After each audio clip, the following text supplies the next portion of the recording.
Hello students, welcome to the class. आज की class में आप सभी का स्वागत है। तो आज हम अपने इंग्लिश ग्रामर के अगले पार्ट को डिस्कस करेंगे। यानी इससे पहले हमने प्रोनाउन के बारे में पढ़ा, प्रोनाउन की थ्योरी के बारे में पढ़ा और कुछ हमने टाइप्स ऑफ क्वेश्चंस भी डिस्कस करके कैसे क्वेश्चंस आपको प्रोनाउन में देखने को मिलते हैं एग्जाम के अंदर। अब प्रोनाउन क्या होता है, इससे आप भली भांति परिचित हैं। आप जानते हैं प्रोनाउन को कैसे यूज किया जाता है, राइट।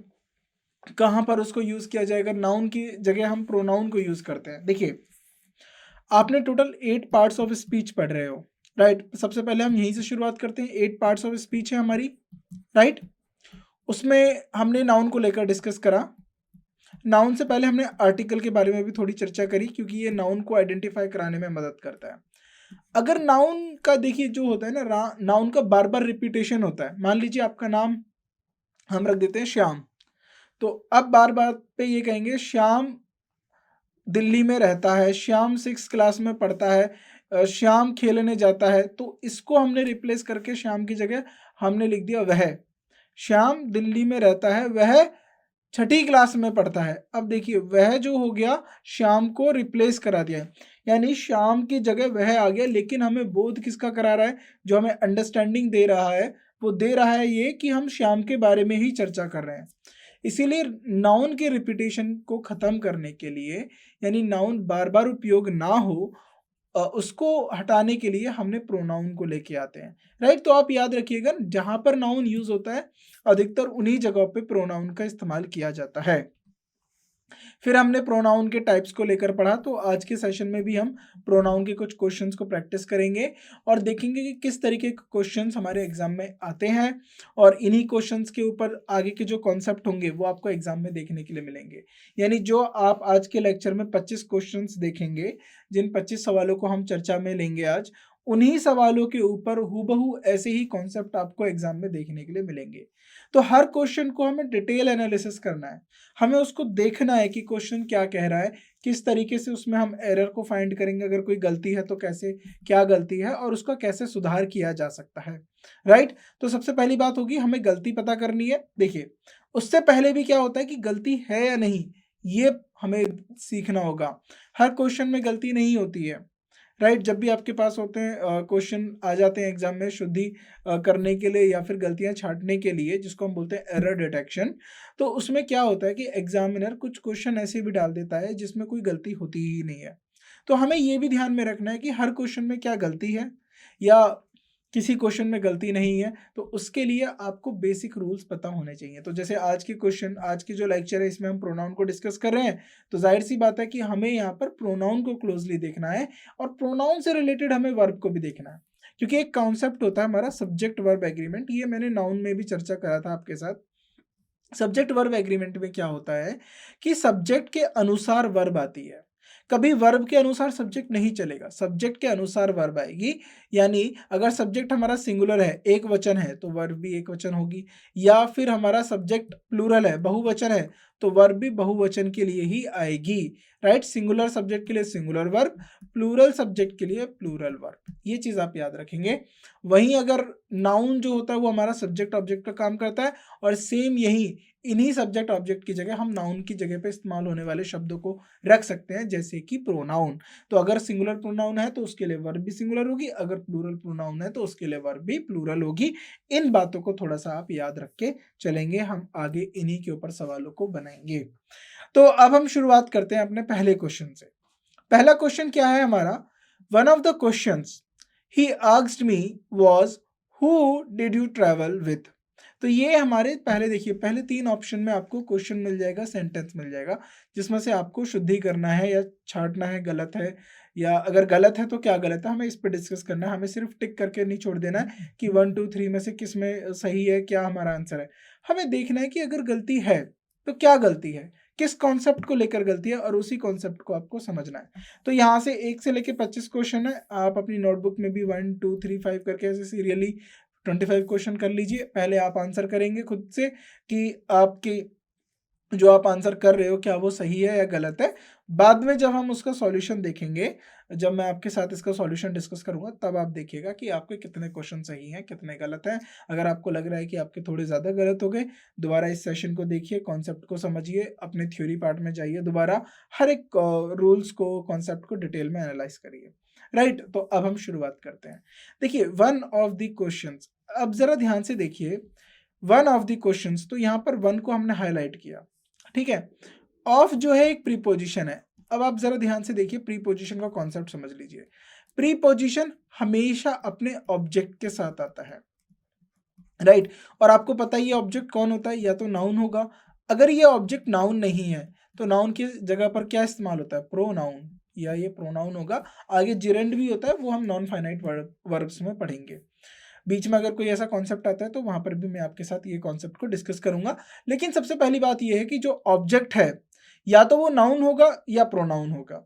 अगर ये ऑब्जेक्ट अगर किसी प्रीपोजिशन के साथ नहीं मिलता है तो समझ लीजिए वहां पर एक मिस्टेक है। तो यहां पर एक प्रीपोजिशन यूज हुआ ऑफ। ऑफ के लिए हमें देखना है कि यहाँ पर नाउन क्या है, क्वेश्चंस, तो सवाल जो होते हैं, राइट। अब ये जो सवाल है ये क्या है, क्वेश्चन क्या है। देखिए, क्वेश्चन का सिंगुलर हो सकता है, प्लूरल हो सकता है, क्वेश्चन हो सकता है, तो ये एक नाउन है। अब एक और कॉन्सेप्ट को याद रखिए जो मैंने नाउन में भी आपके साथ डिस्कस किया था, कि कोई अगर एक नाउन ऑब्जेक्ट बन गया तो वो कभी सब्जेक्ट नहीं बन सकता उसी सेंटेंस में। यानी सेम सेंटेंस के अंदर कोई भी नाउन सब्जेक्ट ऑब्जेक्ट दोनों नहीं बन सकते, या तो वो सब्जेक्ट होगा या तो वो ऑब्जेक्ट होगा। So one of the questions, यानी बहुत सारे क्वेश्चंस होंगे, उनमें से एक की बात कर रहे हैं, क्योंकि यहाँ पर हमने ऑफ लगा दिया। यानी बहुत सारे, मान लीजिए 10 क्वेश्चन है, उनमें से एक की बात कर रहा है, राइट। 10 में से एक नंबर नहीं है, ये 10 में से एक क्वेश्चन की बात कर रहा है।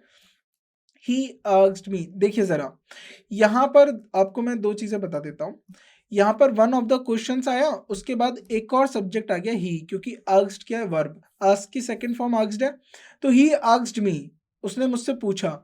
अब ये जो वॉज आया है ना, वॉज, ये किसके लिए आया, क्योंकि एक वर्ब तो आपको यहां मिल गई, आस्क्ड। देखिए, जितनी वर्ब होंगी उतने सब्जेक्ट होंगे, या तो आप ऐसे कहिए, या सही तरीका ये होता है, जितने सब्जेक्ट होंगे उतनी वर्ब होगी, यानी सब्जेक्ट के साथ वर्ब आती है, राइट। तो सब्जेक्ट के साथ वर्ब आएगी, तो एक ही सब्जेक्ट हो गया, ही एक प्रोनाउन है, बिल्कुल सही बात है। एक वन सब्जेक्ट हो गया, ये भी एक प्रोनाउन है। लेकिन यहाँ पर एक वर्ब आई आस्क्ड, और यहाँ पर आया वॉज, तो ये दो वर्ब एक साथ कैसे आएंगे। यहाँ पर एक कंजंक्शन होता है दैट, उसको हम छुपा देते हैं। यानी जैसे ही one of the questions that he asked me, तो ये छुपा देते हैं कि इसका कोई हमें यूज नहीं होता, ये अंडरस्टैंडिंग होता है कि यहाँ पर दैट लगा हुआ है। तो ये तो एक पूरा एक अपने आप में क्लॉज है। लेकिन जो ये वॉज है ना, ये वन के लिए आया है, और ये बिल्कुल ठीक आया है, क्योंकि बहुत सारे क्वेश्चंस में से किसी एक की बात कर रहे हैं, तो ये बिल्कुल सिंगुलर वर्ड है, वॉज एक सिंगुलर वर्ब है। क्या था question, who did you travel with, किसके साथ आप ट्रैवल किए, राइट। तो इस क्वेश्चन में कोई एरर नहीं है, नो एरर। देखिए, अब कितनी अच्छी बात है, हमने कॉन्सेप्ट को भी सीखा और हमने पता लगाया कि इसमें कोई एरर नहीं है। तो अब आपको यहाँ से ऑब्जेक्ट का भी कॉन्सेप्ट पता चला, प्रीपोजिशन का कॉन्सेप्ट पता चला, आपको पता चला नाउन प्रोनाउन ऑब्जेक्ट की तरह इस्तेमाल किए जा सकते हैं। सब्जेक्ट कभी ऑब्जेक्ट नहीं हो सकता, ऑब्जेक्ट कभी सब्जेक्ट नहीं हो सकता सेम सेंटेंस के अंदर। तो ये सारी चीजें हमें देखकर चलनी है, हमें सीखना है। तो नो एरर, इस क्वेश्चन का जो सही आंसर है नो एरर। आगे बढ़ते हैं। It is I who is to blame for this bad situation. यहां पर जो ये हु है ना, इसको हम बोलते हैं रिलेटिव प्रोनाउन, क्योंकि ये अपना जो रिलेशन है ये अपने एंटीसीडेंट के साथ बताता है। देखिए, जब भी हु एक रिलेटिव प्रोनाउन की तरह इस्तेमाल किया जाएगा, किसकी तरह, रिलेटिव प्रोनाउन की तरह, रिलेटिव प्रोनाउन की तरह, तो ये अपने एंटीसीडेंट, ये एंटीसीडेंट क्या होता है, यानी जो इससे पहले वाला जो वर्ड होता है एंटीसीडेंट, राइट, एंटीसीडेंट को कैरी करके चलता है।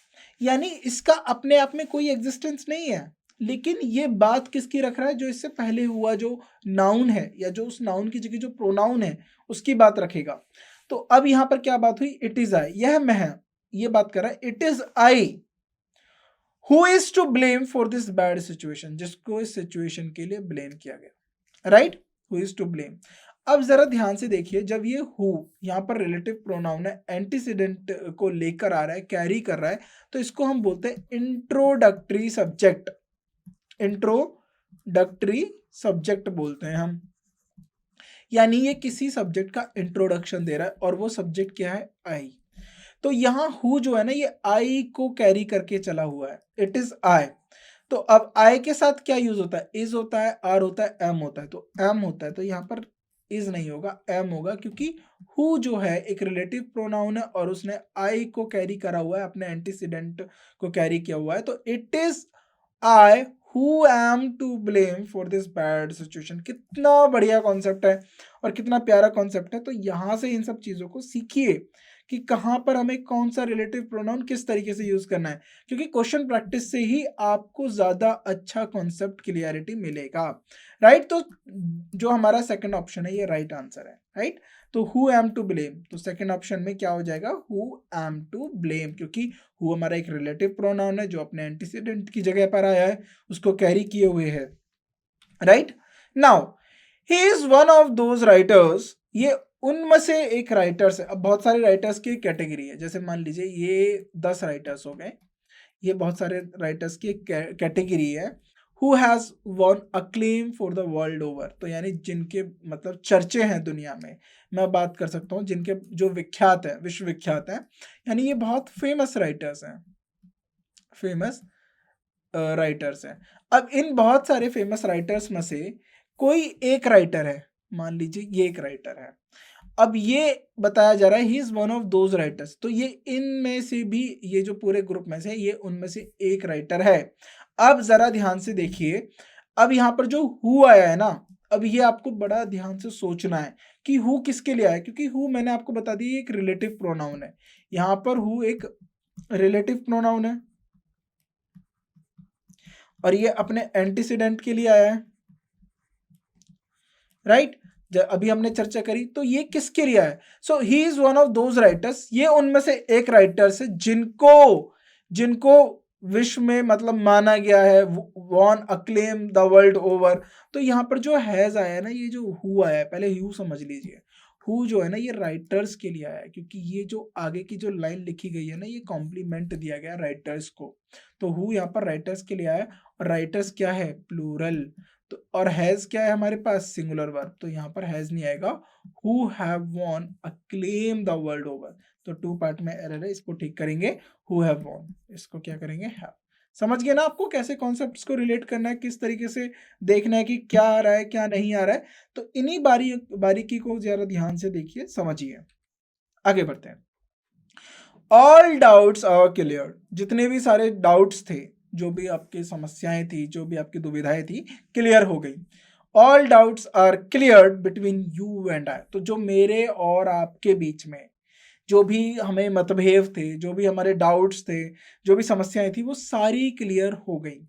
तो जरा ध्यान से देखिए, ऑल डाउट्स क्या है, ये हमारा सब्जेक्ट है। अगर ये सब्जेक्ट है तो आर क्लियर्ड, ये क्या हो गया, वर्ब हो गया। राइट, अब यहां पर यू और आई प्रोनाउन है। अब जरा ध्यान से देखिए, ये प्रोनाउन है, तो क्या ये क्लियर वर्ड के प्रोनाउन है, बिल्कुल नहीं है, क्लियर वर्ड के प्रोनाउन नहीं है, क्योंकि ये पैसिव फॉर्म में लिखा गया, आर क्लियर्ड, तो ये पैसिव फॉर्म में लिखा गया है। तो ये यू एंड आई जो है क्लियर वर्ड के ऑब्जेक्ट नहीं है। तो ये किसके ऑब्जेक्ट है, ये क्यों आए हैं, ये यहाँ पर एक देखिए वर्ड आया है बिटवीन। बिटवीन क्या है, एक प्रीपोजिशन है। और मैंने आपको बताया सबसे पहले लेक्चर और सबसे पहले क्लास, मतलब सबसे पहले क्वेश्चन में मैंने आपको बताया कि प्रीपोजिशन जो होता है always come, preposition always comes with, किसके साथ आता है, नाउन, नाउन, नाउन के साथ आएगा। तो बिटवीन के लिए दो नाउन हो गए। किन दो नाउन कैसे, क्योंकि एंड ने दो नाउन्स को जोड़ने का काम करा है, यानी नाउन नहीं है, ये प्रोनाउन है, क्योंकि नाउन की जगह पे क्या यूज कर सकते हैं, प्रोनाउन। यू एंड आई, तो बिटवीन देखिए प्रीपोजिशन के साथ नाउन आया। नाउन कैसा है, ऑब्जेक्ट है। तो आपने प्रोनाउन में मैंने आपको पढ़ाया था nominative case, subjective case, objective case. तो नॉमिनेटिव केस हम सब्जेक्टिव को बोलते हैं और हमारा एक होता है ऑब्जेक्टिव केस।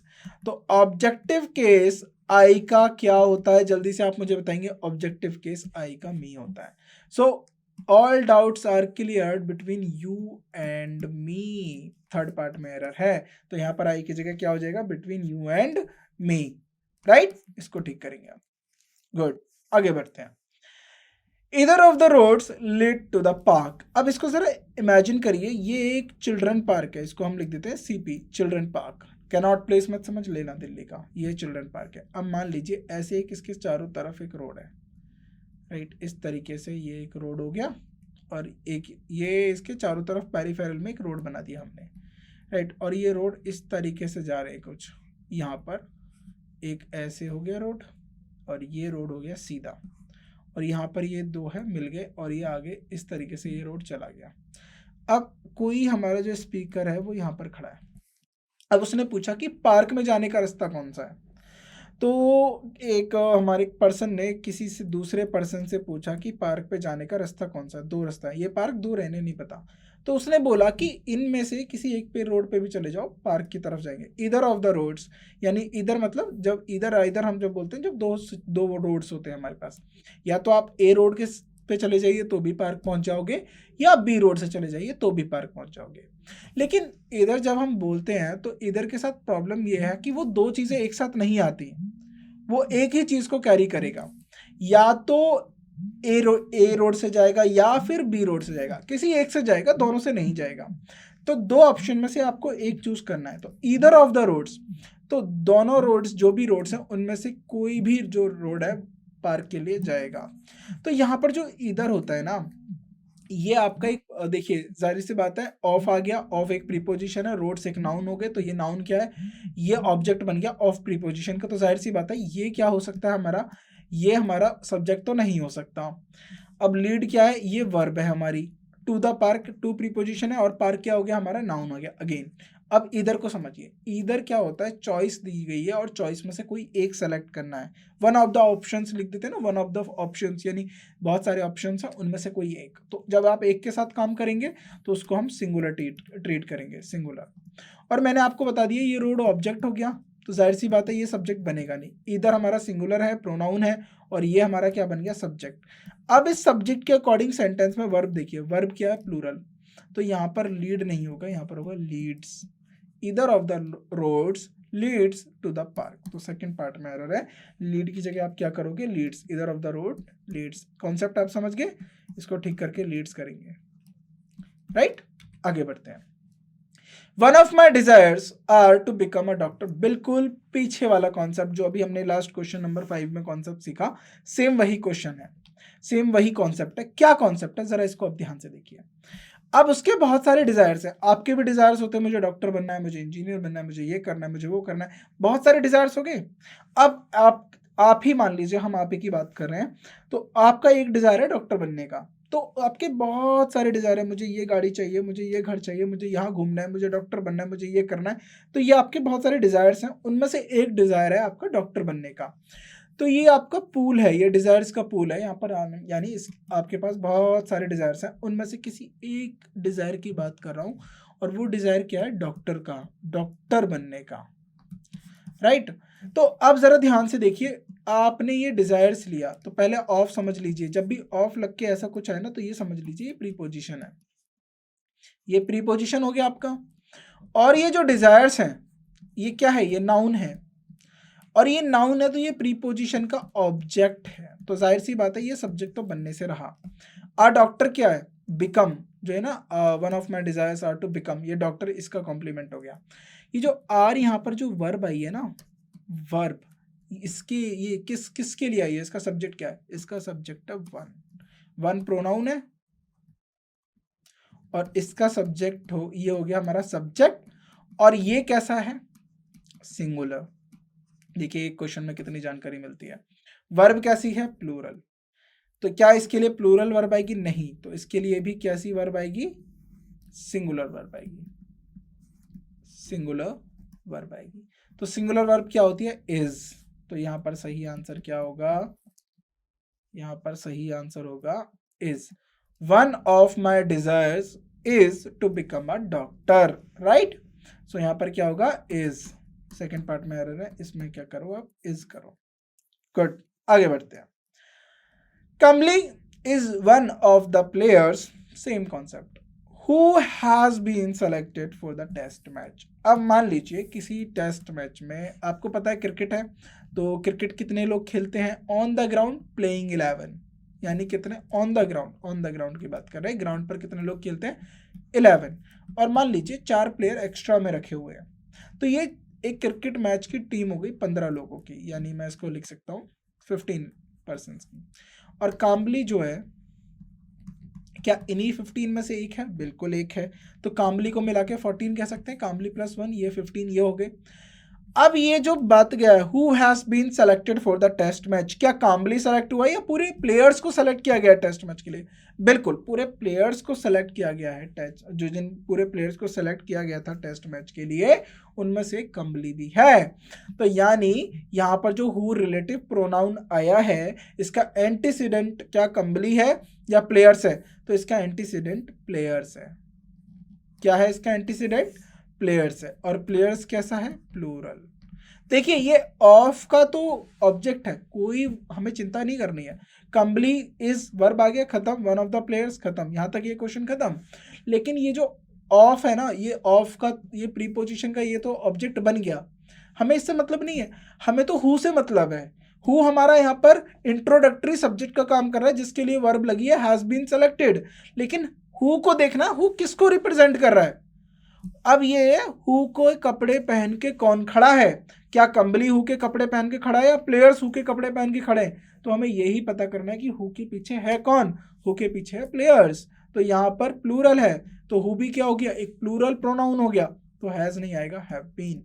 कॉन्सेप्ट्स को बड़े प्यार से समझिए, कॉन्सेप्ट्स में कुछ भी नहीं है, बस आप थोड़ा सा समझ लीजिए कॉन्सेप्ट होता क्या, तुरंत आपको क्वेश्चन बन जाएगा। सेकंड पार्ट में एरर है, who have been selected for the test match, right. आगे बढ़ते हैं, तो हैज की जगह क्या हो जाएगा, हैव, इसको ठीक करिए, गुड। आगे बढ़ते हैं, the fact of me being a stranger does not excuse his conduct. अब जरा ध्यान से देखिए, द फैक्ट ऑफ मी, अब ये बात कर रहा है द फैक्ट ऑफ मी। अब देखिए ऑफ के बाद आ गया मी, बीइंग अ स्ट्रेंजर, राइट, तो यहां पर द फैक्ट ऑफ मी नहीं आएगा, द फैक्ट ऑफ माई। उसका क्या फैक्ट है, the fact of my being a stranger does not excuse his conduct, right. So A part में एरर है, इसको आप ठीक करेंगे, राइट, क्योंकि यहां पर हमें ऑब्जेक्टिव केस लेना है, तो इसीलिए। और दूसरी बात, यहां पर पॉजेसिव केस लेना है। अब यहां पर देखिए क्या हो रहा है कि ऑफ एक प्रीपोजिशन है, कॉन्सेप्ट इनका मैं बता देता हूं, ऑफ प्रीपोजिशन है। अब प्रीपोजिशन के साथ आपको पता है ऑब्जेक्ट आता है, ऑब्जेक्ट का मतलब ऑब्जेक्टिव केस का नाउन या प्रोनाउन यूज किया जाएगा, राइट। लेकिन यहां पर फीलिंग आ रही है पोजेसिव की, पोजेसिव बताना है हमें, यहां पर हमें जो यूज है ना, यहां पर यूज है पोजेसिव की, पोजेसिव की, तो पोजेसिव के लिए my, the fact of my being a stranger does not excuse, तो यहां पर आएगा माई, इसको ठीक करो, माई आएगा, ए पार्ट में एरर है। आगे बढ़ते हैं, do you know that it was I who has done this piece of beautiful work. अब ये बोल रहा है डू यू नो, क्या तुम जानते हो, do you no it was I, it was आई। अब देखिए डू यू नो, क्या तुम जानते हो, वो मैं हूं जिसने who has done this piece of beautiful work. तो जरा ध्यान से देखिए, हु एक रिलेटिव प्रोनाउन है, हमें पता है हु के कपड़े पहन के कोई और खड़ा होता है, कौन खड़ा होता है, आई ही है, जाहिर सी बात है, यहाँ पर तो हमें सिर्फ आई ही दिखा है। तो जरा ध्यान से देखिए, आई के साथ हम क्या यूज कर सकते हैं, आई के साथ हैव यूज करते हैं या हैज यूज करते हैं, एम वाला सिचुएशन नहीं है ये, am is am are use करते हैं, जब हैज और हैव की बात आती है तब क्या यूज करते हैं, I have a pen, I has a pen नहीं होता, आई हैव अ पेन। सो यहाँ पर हु हैज नहीं होगा, क्योंकि आपको पता है हु एक रिलेटिव प्रोनाउन है, ये आई के कपड़े पहन के खड़ा हुआ है, तो यहाँ पर हैज नहीं होगा, who have done this piece of beautiful work, जिसने ये बहुत सुंदर काम किया है। आगे बढ़ते हैं, neither of them are good। देखिए either का तो मैंने समझा दिया, जब दो चॉइस में से either और के साथ आता है तो यानी ए और बी में से आपको कोई एक चुन सकते हैं, वो दोनों काम करेंगे। अब मान लीजिए उसी पार्क वाली कहानी पे लेके आते हैं हम आपको, ये हो गया सीपी, और यहाँ से ये मान लीजिए ये रोड है पार्क में आने के, पर कोई एक पर्सन खड़ा है यहाँ पर, और ये रोड इधर जा रहे हैं, इस तरीके से ये रोड जा रहे हैं, दो ही रोड देते हैं क्योंकि नाइदर का कॉन्सेप्ट है, इस तरीके से ये यहाँ पर खड़ा हो गया। अब उसने पूछा कि कौन सा रोड पार्क से जाता है, उसने बोला कि सर देखिए इनमें से कोई रोड पार्क पे नहीं जाता है, सामने आप आगे गलत। तो आप क्या करिए, इनमें से कोई नहीं, ध्यान से सोचिए, इन वहां क्या हो रहा था, इनमें से कोई एक, कोई किसी से भी चले जाइए आप पार्क पे पहुंच जाएंगे। अब क्या है, पार्क के लिए तो कोई रोड है ही नहीं, तो आपने बोला इनमें से कोई भी रोड नहीं जा रहा है पार्क के लिए, यानी आप चाहे ए सेलेक्ट करो चाहे बी सेलेक्ट करो, आप किसी भी रोड से पार्क पे नहीं जा सकते, neither of the two roads लिख दीजिए, right, neither of the two roads leads to the park, तो कोई सा भी रोड नहीं जाता। तो इसका मतलब यही हो गया कि नाइदर में से भी आप इंडिविजुअली बात करो, ए भी नहीं जाता बी भी नहीं जाता। अगर आप वन एट अ टाइम भी बात कर रहे हो तो ए जाएगा नहीं जाएगा, बी जाएगा नहीं जाएगा, तो दोनों में से कोई एक भी नहीं जाएगा। तो यहाँ पर भी हम नाइदर को सिंगुलर ट्रीट करते हैं। अगर हम नाइदर को सिंगुलर ट्रीट करते हैं तो ये हमारा सब्जेक्ट है, क्योंकि ये प्रोनाउन है तो ये हमारा सब्जेक्ट है। और देम क्या है, देम हमारा दे जो होता है हमारा, ये हमारा सब्जेक्टिव केस होता है, नॉमिनेटिव केस जिसे बोलते हैं, और देम हमारा क्या होता है, ऑब्जेक्टिव केस होता है। लेकिन ये यहाँ पर ऑब्जेक्टिव केस है क्योंकि ऑफ हमारा क्या है, प्रीपोजिशन, राइट, उसके लिए ये आया है, और ये आर वर्ब है। वर्ब किसके अकॉर्डिंग आएगी, नाइदर के अकॉर्डिंग आएगी, तो is, neither of them is good, right, बिल्कुल शाबाश। ऐसे ही आपको क्वेश्चंस बनाने हैं। आगे बढ़ते हैं। Due to being a newcomer I was unable to get a good house. वो बोल रहा है कि नया होने की वजह से, मान लीजिए आप नई क्लास में जाते हो, कहीं आपके फादर की पोस्टिंग हो जाती है, या आप कहीं स्थान निरंतरण करते हो यानी ट्रांसफ़र होता है, तो जब आप नई क्लास में जाते हो आप एक न्यू कमर होते हो, राइट। तो कुछ चीज़ें न्यू कमर के लिए बड़ी प्रॉब्लमेटिक होती हैं एडजस्टमेंट करना, तो वो यही बात कर रहा है हमारा speaker. Due to me being a newcomer I was unable to get a good house. क्योंकि मैं नया कमर हूँ, मतलब मैं न्यू कमर हूँ, तो मैं क्या हो रहा हूँ कि अच्छा हाउस नहीं मिल पा रहा है। तो due to my being a newcomer, me नहीं होता है, ड्यू टू माई, यहाँ पर सही होगा, due to my being a newcomer I was unable to. तो इस तरीके के क्वेश्चंस को जरा ध्यान से देखिएगा, राइट। तो मी की जगह आप क्या करेंगे, माई, ये part. Now the relatives of the deceased का मतलब होता है डेड पर्सन, कोई जिनका लाइक स्वर्गवास हो जाता है तो उसको बोलते हैं डिसीज्ड, नॉट डिजीज मतलब बीमारी, डिसीज्ड बोलते हैं इनको हम। Threatened to avenge his death. तो जो रिलेटिव्स थे डिसीज के उसने थ्रेटेंड किया, टू अवेंज मतलब बदला लेंगे, राइट, धमकाएंगे। तो उन्होंने बोला कि हम इसको धमकाएंगे। तो जरा ध्यान से देखिए, द रिलेटिव्स, अब ये रिलेटिव्स किसके हैं बताया, जो डिसीज्ड हो गया, जो स्वर्गवास हो गया, ये उनके रिलेटिव्स हैं। तो ऑफ क्या हो गया, एक प्रीपोजिशन हो गया, डिसीज्ड एक नाउन हो गया, ये इसके लिए आ गया, राइट। और हमारा वर्ड क्या है, रिलेटिव्स।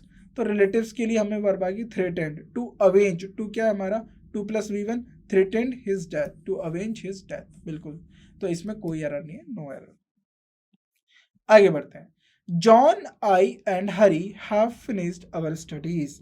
अगर कुछ इस तरीके के क्वेश्चंस आते हैं ना, तो इसका कॉन्सेप्ट होता है second person, third person and first person.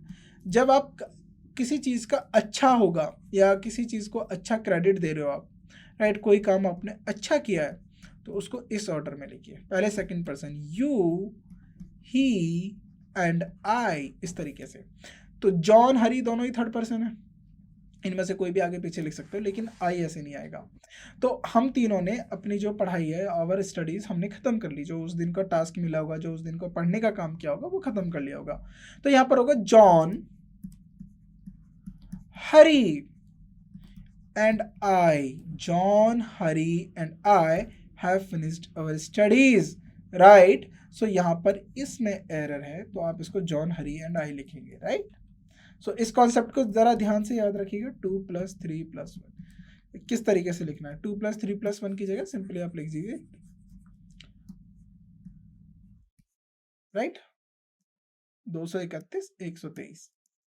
अगर कोई नेगेटिव काम होता है तो उसमें आई, यू एंड ही। पॉजिटिव काम में पॉजिटिव चीजों के लिए 2, 3, 1, राइट। आगे बढ़ते हैं। Now both me and my sister went to a boarding school. जो यहाँ पर बोथ है ना, बोथ, जरा बोथ को ध्यान से समझिए। बोथ यहाँ पर एक डिटर्मिनर है, ये कोई प्रीपोजिशन नहीं है। बोथ प्रीपोजिशन नहीं है, ये डिटर्मिनर है, डिटर्मिनर है। और डिटर्मिनर के बाद नाउन आता है। अब बोथ क्यों आ गया? क्योंकि यहाँ पर दो लोगों की बात हो रही है, दो पर्सन के लिए, टू पर्सन्स या दो थिंग्स के लिए, टू पर्सन्स या थिंग्स के लिए, टू थिंग्स के लिए हम बोथ का इस्तेमाल करते हैं। ये डिटर्मिनर नहीं है तो नाउन जो होता है इसमें ऑब्जेक्टिव केस, सब्जेक्टिव केस कैसा भी आ सकता है अकॉर्डिंग टू द क्वेश्चन। अब क्वेश्चन को जरा ध्यान से देखिए, या according to the sentence, both me and my sister, तो जरा ध्यान से देखिए, बोथ एक डिटर्मिनर है तो मी नहीं आएगा, क्योंकि went to a boarding school मतलब हॉस्टल जिसे हम बोलते हैं जहाँ पर स्टूडेंट्स रहते हैं, तो both I and my sister होगा, राइट। इसको आप ठीक करेंगे यहाँ पर, both I and my sister went to boarding school, right. So इस पार्ट में एरर है, इसको आप ठीक करेंगे। आगे बढ़ते हैं, both I. Question number 15, it was him who came running into the class, it was him. अब जरा ध्यान से देखिए, अब देखिए वो अब बता रहा है कि it was him who came running, जो दौड़ कर आया था क्लास के अंदर। जरा इसको ध्यान से देखिए, देखिए जब भी आप इस तरीके के क्वेश्चंस लिखते हैं ना, जैसे हमने लिखा था it was I, it was this, तो इट वॉज और उसके बाद आप कोई भी नाउन लिख रहे हो और उसके बाद आप रिलेटेड प्रोनाउन को लिख के, रिलेटिव प्रोनाउन जो लिख रहे हो और इसको इंट्रोड्यूस करा रहे हो, राइट। डायरेक्ट वर्ब के साथ लिख दिया आपने, इट वॉज। ये इट जो है ना यहाँ पर भी किसको है, ये इट भी यहाँ पर जो है इंट्रोडक्टरी सब्जेक्ट है, ये इंट्रोड्यूस कराने का काम कर रही है, तो यहाँ पर हिम नहीं होगा, राइट। ये आपका सब्जेक्टिव केस चला गया, ये ऑब्जेक्टिव केस चला गया। देखिए ही होता है हमारा सब्जेक्टिव केस, जिसको हम बोलते हैं नॉमिनेटिव केस भी। हिम क्या होता है, ऑब्जेक्टिव केस, और हिज क्या होता है, पॉजेसिव केस, पॉजेसिव केस। ये टेबल मैंने बनाई है, इसको याद रख लेना। शी के लिए दोनों ही होते हैं, शी हो गया हमारा सब्जेक्टिव केस, हर जो है ये भी इसका ऑब्जेक्टिव केस होता है और हर इसका पॉजेसिव केस होता है। तो यहाँ पर हमें सब्जेक्टिव केस की नहीं नॉमिनेटिव केस की ज़रूरत है, यानी ऑब्जेक्टिव केस की नहीं, हमें नॉमिनेटिव केस की ज़रूरत है, यानी सब्जेक्टिव केस की ज़रूरत है। So it was he who came running into the class. तो फर्स्ट पार्ट में एरर है, इसको आप ठीक करेंगे, तो हिम नहीं होगा, हिम नहीं होगा, यहाँ पर इट वॉज ही होगा। आगे बढ़ते हैं। Now may I know to who I am speaking. अब जरा ध्यान से देखिए, मे आई नो, अब आपने देखा होगा कॉल पे बात करते हो तो कोई अननोन पर्सन कॉल पिक करता है, तो वो पूछता है सामने से, या आप भी पूछ ले, तो मे आई नो टू हु, अब हु आएगा या कुछ और आएगा, यही हमें चर्चा करना है। अब इसकी चर्चा सिंपल है, आपने लिखा प्रीपोजिशन टू, इतना आपको अगर कंफ्यूजन है तो आप सिंपल एक कॉन्सेप्ट लगाइए प्रीपोजिशन का। प्रीपोजिशन के साथ क्या आता है, प्रीपोजिशन के साथ एक ऑब्जेक्ट आता है। अगर ये जो ऑब्जेक्ट है ये कौन होगा, या तो नाउन होगा, अगर नाउन नहीं है तो प्रोनाउन होगा, यही हमारा कॉन्सेप्ट है। और ये नाउन प्रोनाउन ऑब्जेक्ट की तरह पर आएंगे तो इनका कौन सा केस आएगा, ऑब्जेक्टिव केस आएगा। तो जरा ध्यान से देखिए, हु जो होता है, हु एक सब्जेक्टिव केस होता है जब भी हम रिलेटिव प्रोनाउन की बात करेंगे, और हु का ऑब्जेक्टिव केस क्या बनता है, हुम। हुम जो है एक ऑब्जेक्टिव केस होता है। अगर आप कौन पूछना चाह रहे हो, कौन है, यानी हु के बारे में ही चर्चा कर रहे हो, लेकिन प्रीपोजिशन है, इसके साथ ऑब्जेक्ट आएगा तो हमेशा ऑब्जेक्टिव केस जाएगा, तो हुम आएगा। सो मे आई नो, टू एक प्रीपोजिशन हो गया, हु नहीं, to whom I am speaking, मैं किससे बात कर रहा हूँ, क्या मैं जान सकता हूँ। तो यहाँ पर इसलिए सेकंड पार्ट में एरर है। देखिए कॉन्सेप्ट कितना बढ़िया कॉन्सेप्ट है, आपको प्रीपोजिशन का बार बार यूज करने को पता चल रहा है, आपको सब्जेक्ट ऑफ ऑब्जेक्टिव केस में कोई ऐसा नया क्वेश्चन देखने को मिला आपको कि जो हमने थ्योरी में डिस्कस ना किया हो, सडनली एक अननोन क्वेश्चन आ गया हो। बहुत प्यारे कॉन्सेप्ट है, बहुत प्यारे से क्वेश्चन है, बहुत सिंपल से क्वेश्चन है, हमने मोर देन हाफ क्वेश्चन आराम से डिस्कस कर लिए, कोई प्रॉब्लम भी नहीं हुई, राइट। आगे बढ़ते हैं। Being a rainy day we did not go out, तो ज़रा ध्यान से देख लीजिए इस वाले पार्ट को भी, इस वाले पार्ट से भी, इसमें दो बातें कही है। बीइंग अ रेनी डे, बारिश का दिन होने की वजह से हम बाहर नहीं गए थे। अब जब भी आप ऐसे लिखो, आप बताओ, तो बीइंग अ रेनी डे, तो यहाँ पर इसको इस तरीके से शुरुआत ना करके it being a rainy day, it being a rainy day, हमेशा इट के साथ शुरू करेंगे, it being a rainy day. तो ए पार्ट में एरर है। ये बहुत इजी क्वेश्चन है, ये तो आपको आराम से पता होना चाहिए, ये तो जब क्लासेस प्राइमरी क्लासेस में होते हैं वहीं सिखाया जाता है ये सब चीज़ें। Now question number 18, he is faster than I, तो देखिए ज़रा ध्यान से, he is faster than I, इसको ठीक करिए। ही। अब बात कर दिया, आप किसी से कंपेयर कर रहे हो अपने आप को, वह मुझसे तेज है, तो आपने बोला वह मुझसे तेज है या फिर मैं उससे तेज हूं, कुछ इस तरीके से बात हुई। तो ये जो फास्टर होता है ना, फास्टर, ये जो ये होता है कंपैरेटिव डिग्री। क्या होता है ये? Comparative degree. और कंपैरेटिव डिग्री के साथ हम देन का इस्तेमाल करते हैं, और ये जो देन होता है ना, ये कंजंक्शन की तरह काम करता है, कंजंक्शन की तरह काम करता है। क्यों? अब सवाल करो क्यों? क्योंकि ये दो सब्जेक्टों को आपस में कनेक्ट करता है। ये प्रीपोजिशन नहीं होता, याद रखिएगा, this is not a preposition. ये देन जो है प्रीपोजिशन नहीं है, ये कंजंक्शन है। अगर प्रीपोजिशन नहीं है तो क्या इसके साथ कोई ऑब्जेक्टिव केस आएगा? नहीं आएगा।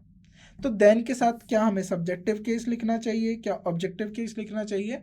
बिल्कुल, हमें देन के साथ जो है सब्जेक्टिव केस लिखना चाहिए। So he is faster than I, not me, he is faster than I. अब जरा ध्यान से देखिए, he is senior to I या मी। अब एक कॉन्सेप्ट होता है ग्रेडेबल, ग्रेडेबल एडजेक्टिव्स। कुछ एडजेक्टिव्स होते हैं जिनको ग्रेडेबल करा जाता है, जैसे fast, faster, fastest, smart, smarter, smarter, smartest, bright, brighter, brightest, right, slow, slower, slowest. ये कैटेगरी बना दी। फास्ट, उससे तेज, फास्टर, सबसे तेज, फास्टेस्ट, स्लो, धीरे, स्लोअर और धीरे, स्लोएस्ट, सबसे धीरे। तो ये होते हैं ग्रेडेबल एडजेक्टिव्स। क्या होते हैं ये? ग्रेडेबल एडजेक्टिव्स होते हैं, ग्रेडेबल एडजेक्टिव्स जिनको आप ग्रेड कर सकते हो। लेकिन जैसे इंफीरियर हो गया, सुपीरियर हो गया, सीनियर हो गया, जूनियर हो गया, ये लैटिन वर्ड्स, जो लैटिन लैंग्वेज है उसके वर्ड्स हैं। ये वर्ड्स अपने आप में ही कंपैरेटिव मीनिंग कैरी करते हैं। क्या करते हैं? अपने आप में ही कंपैरेटिव मीनिंग कैरी करते हैं, अपने आप में कंपैरिजन का मीनिंग कैरी करते हैं। तो इनके आगे हम देन नहीं लगाते, सिंपली टू लिख देते हैं।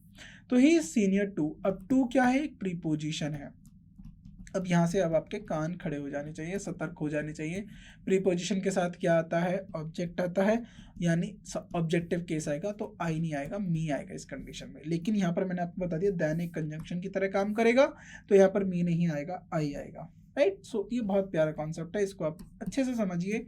मैंने एग्जाम्पल के साथ भी आपको समझा दिया, ग्रेडेबल, नॉन ग्रेडेबल। हम आगे एडजेक्टिव्स की जो चर्चा करेंगे तो इस विषय पे हम और खुल के बात करेंगे। आगे बात करते हैं। I and him are very good friends. तो वो जो आपको मैंने कॉन्सेप्ट बताया था 3-2 वाला, 1-2-3 वाला, तो उस कॉन्सेप्ट को ध्यान से देखिए। पहली बात, अब यहाँ पर जो ये एंड है, एंड एक कंजंक्शन की तरह काम करता है। अब कंजंक्शन क्या होता है? दो क्लॉजेस को जोड़ता है या दो सब्जेक्ट्स को जोड़ेगा, दो वर्ब को जोड़ेगा, राइट। कंजंक्शन का बेसिकली रूल इतना ही है।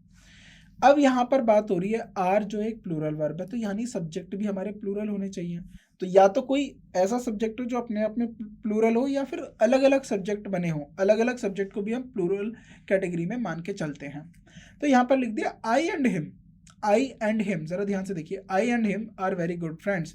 तो एंड जो एक कंजंक्शन है, तो इसके साथ हम क्या ऑब्जेक्टिव केस लिखेंगे? नहीं, मैंने आपको बताया था ही हमारा क्या होता है? Subjective case.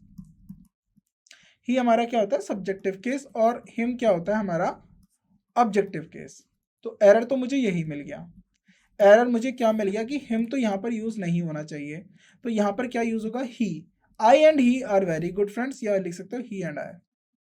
He and I are very good friends. तो फर्स्ट पार्ट में एरर है, इसको आप ठीक करेंगे, लेकिन ही एंड आई आप ज्यादा प्रेफर करिएगा। नाउ क्वेश्चन नंबर 20 बहुत अच्छा क्वेश्चन है, ये वन को लेकर है। देखिए जो वन होता है ना, वन हम बेसिकली बोलते हैं एक जर्नल सेंस में, हर एक को अपना काम करना चाहिए, हर एक को अपने माता पिता का ध्यान रखना चाहिए, हर एक को समय पर आना चाहिए। तो ये जो हर एक होता है ना, ये वन होता है इंग्लिश में। अब वन का पॉजेसिव केस क्या होता है? वन के साथ काफ़ी लोग हिज लगा देते हैं, देयर लगा देते हैं, देयर्स लगा देते हैं। तो ये इस पे हम अब चर्चा करेंगे। देखिए, one should look after, look after का मतलब टेक केयर, देखभाल करनी चाहिए। One should look after their parents, तो प्रत्येक को अपने माता पिता की देखभाल करनी चाहिए। बहुत अच्छी बात है, करनी भी चाहिए। अब 1 2 3 4 ये चार ऑप्शन है, नो एरर देखना है आपको, इनमें से देखना है। वन शुड, ये बिल्कुल ठीक हो गया, वन शुड लुक आफ्टर, यहाँ तक तो बिल्कुल ठीक है। शुड हमारी मॉडल हो गया, लुक आफ्टर हमारा फ्रेजल वर्ब हो गया, लुक आफ्टर देयर पेरेंट्स। तो वन का जो पॉजेसिव केस होता है ना, वो वंश होता है, अपने पिता का, हर एक को, प्रत्येक को अपने माता पिता का, उनके माता, देयर का मतलब है उनके माता पिता, दे होता है ना, they should look after their parents, तो यहाँ पर ये ठीक होता है, लेकिन one should look after one's parent होगा, राइट, वंस पेरेंट, अपने माता पिता का ध्यान रखना चाहिए। तो थर्ड पार्ट में एरर है, इसको आप ठीक करेंगे, यहाँ पर देयर की जगह क्या आ जाएगा, वंस आ जाएगा। वेरी गुड, आगे बढ़ते हैं। The newspaper they admits that advertising sometimes influence their editorial policy. अब यहाँ पर एरर सिंपल आपको दिख जाएगी, the newspaper that they admits, ये गलत हो गया, admit हो गया, और यहाँ पर स्लैश आएगा, क्या यूज करोगे, स्लैश यूज करोगे, राइट, तो यहाँ पर स्लैश यूज करके एडमिट्स के आगे से ये हटा देना, बिल्कुल ये ठीक हो जाएगा। आगे बढ़ते हैं, question number 22। He knows that your muscles are not same as his.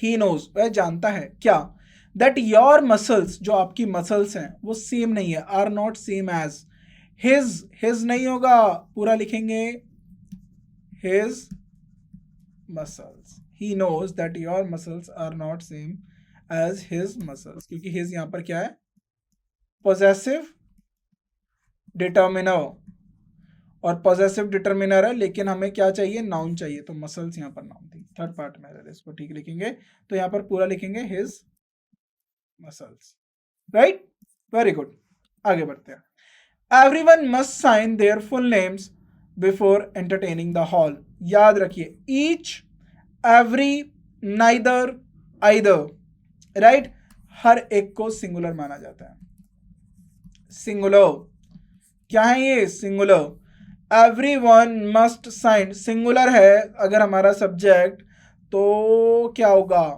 There होगा या हिज होगा, हिज फुल नेम, देयर नहीं होगा, हिज होगा, क्योंकि देयर किसके लिए होता है, प्लूरल के लिए, हिज होता है हमारा सिंगुलर के लिए। So everyone must sign his full names before entering the hall, तो सेकंड पार्ट में एरर है, इसको सही करिएगा। सो यहाँ पर हिज आएगा, नॉट देयर, तो देयर को आप काटेंगे, यहाँ पर क्या आएगा, हिज आएगा, क्योंकि एवरीवन क्या है हमारा, सिंगुलर, राइट, वेरी गुड, आगे बढ़ते हैं। प्रोहिबिशन एम्स, अब बात हो रही है प्रोहिबिशन की, prohibition aims at reducing traffic accidents, at reducing, prohibition का मतलब एम क्या है, प्रोहिबिशन क्या एम करता है, क्या टारगेट करता है, रिड्यूसिंग ट्रैफिक एक्सीडेंट्स, तो ट्रैफिक एक्सीडेंट्स को रिड्यूस करने का। मैनी ऑफ विच, अब देखिए, many of which is caused by drunkenness, drunkenness का मतलब है कि ड्रंकन ड्राइव, मतलब लोग अल्कोहल कंज्यूम करके ड्राइव करते हैं, उसकी वजह से काफी एक्सीडेंट्स होते हैं।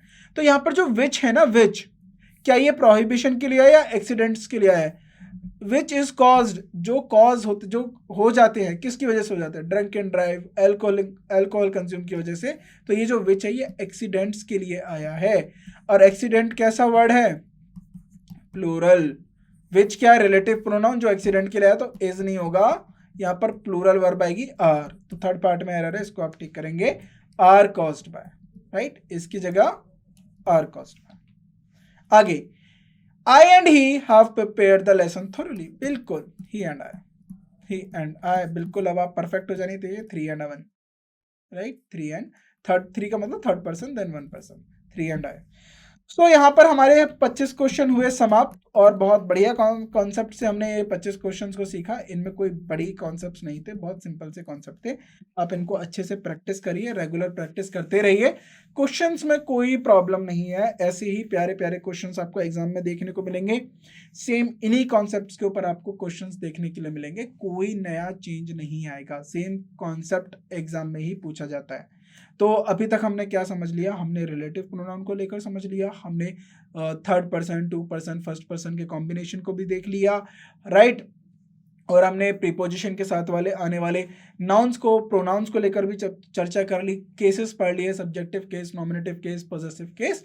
तो यही जो ओवरऑल क्वेश्चंस आते हैं, एक तरीके से ये जो 25 क्वेश्चन है, आपको एक डेमोन्स्ट्रेशन दिया गया है कि इसी तरीके के क्वेश्चंस आपको एग्जाम में देखने के लिए मिलेंगे, तो इनसे अलावा कोई ज़्यादा क्वेश्चंस आपको अलग नहीं मिलेंगे।